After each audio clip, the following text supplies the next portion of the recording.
Jack, யாரு பின்னாடி போக சொன்ன தங்கத்தை? ஞம் ஞம் வேணுமா?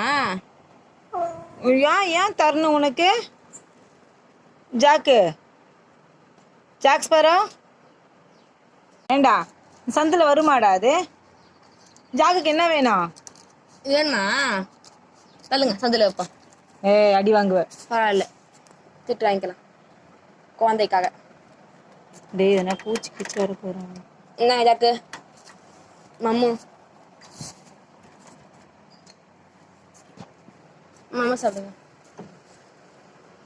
ஜாக்கு ஹாப்பியா? கிளம்பிட்டான் பாரு. எங்கே போகிறான் பாரு நேரா. ஜாக்ஸ் பாரோ பாய். இந்த வந்துட்டார் உள்ள பாருங்க. மிட்டு, டோர் திறக்கணுமா? போங்க.